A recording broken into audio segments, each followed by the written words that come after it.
Hi everyone, it's AJ and welcome back to the channel and welcome to episode 11 of the Forgotten World of DVD. Let's take a look at the item I'm going to take a look at.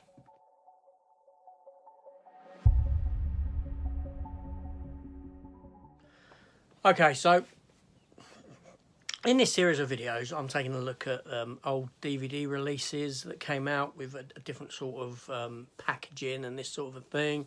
This is episode 11, I believe it's episode 11 anyway, unless my numbers are off. I don't really much care. But anyway, but it's a new episode, and that's where we come into this. So the reason I do this is because back in the day, some DVD did have some really nice packaging to it, special editions. I know we get boutique labels and all this sort of thing today, and premium editions. But, you know, a lot more thought seemed to have gone into some of the older. Not so much the one today that I'm taking a look at, but still, it's something that's a bit different, so why not? So now I'm going to be taking a look at the film 10,000 BC. Yeah, from the director of Independence Day and The Day After Tomorrow, Roland Emmerich. So it's only going to be a quick video because, you know. So anyway, so this release comes in a nice metallic tin. Now, unfortunately, time hasn't been good to this. It's got a little dent up there and things like that, because since I've had this on DVD I've probably moved house 3 times since then, so unfortunately there are kind of, you know, casualties of war, shall we say, in that sense, and this happened to be one of them. But you know, it's not too badly banged about, but anyway, but I thought I'd take a look at it anyway. So yeah, 10,000 BC, as you can see, it's got a lovely steel book to it, steel tin box. It's got some embossing across the front there, and the rock itself and the person's embossed with the saber-toothed tiger. So all this is completely embossed, sticking out, and then that's sticking out further. And as is the 2-disc limited edition tin top there. As you see, it is a tin as opposed to a steel book, like so. And on the back, you didn't have a J card. You had all the printing on the back of the box, like so.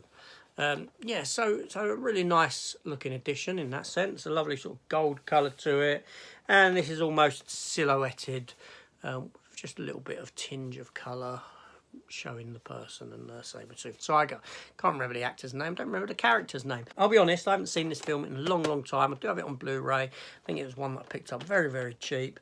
I may have to give it a revisit at some point, but if we take it, open it up, we'll take a look inside. So on the inside, obviously we'll come to that and we'll come to that there, but there's the inside of your tin, like so. You can see the embossing in the back of the tin where it's been sort of printed out, so to speak. So yeah, so that's the tin book for it, or the tin it is. Inside you did get the standard 2-disc set, with one of the old digital codes there. Wow. Offer expires on June the 20th, 2009. You'll be lucky if that works. But yeah, so you had your 2 discs, a nice disc art on it as well, like so. That's the back of the box, which, as you can see, is just the same as that. Just that's printed on there. So yeah, that's that. But what this also came with, not a booklet, not a poster, not some art cards. No, it actually came with a film cell. Now, I don't know if I can enable you to see that.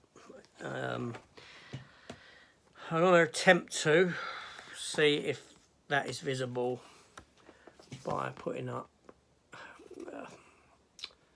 a light source. So, as you can see there, you can just about make out the film cell. It's the cell of that image, actually, or a cell, a printing of that image, basically, as a film cell. If you can make it out. Yeah, so you had that in there, which is very nice. And on the back, it's got some writing. The production took the cast and crew from the blistering cold of New Zealand in winter to the hot, humid climate of South Africa to the arid desert landscape of Namibia.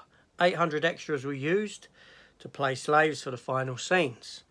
The final section of the film was shot on the sprawling deserts of southwest Namibia, including the pristine and historic Spitskope, which was the location used for the background plate for the ape sequence in Stanley Kubrick's 2001 A Space Odyssey.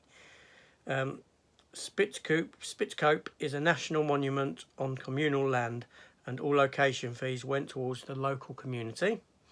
With no hotel accommodation within easy access to the Spitskope location, cast and crew camped out in a specially erected tented city complete with warm water, TVs and internet access. The production team erected miniature replicas of the pyramids, the palace, the slave quarters and the Nile River close to the practical pyramids, built on a scale of 1:24 in Munich and then transported to Namibia in 15 sea containers. The set covered approximately 100 square metres.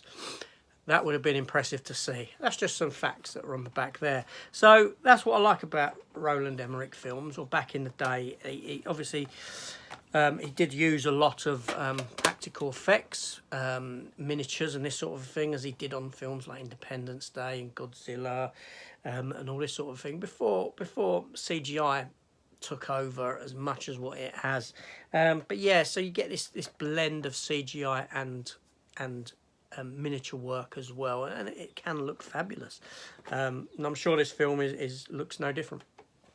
So yeah, so that was just a quick look at 10,000 BC tin edition. I'll be honest with you, I came across it yesterday. I was going through some stuff and I didn't realise I had it, not something that I remembered I had, and I thought, okay, another Forgotten World of DVD video there. So there you go, and that's that. Anyway, this is AJ. Please consider hitting the subscribe button for the channel if you like that, and please visit some of my other content. You know, I'll do some Blu-ray hunts in CEX, places like that. There's openings, you know, there's rankings, there's reviews, collectibles, comic books. Why not take a visit to the channel, take a look. Anyway, I'm getting going, and I'll see you all on the next one. Take care all, and goodbye.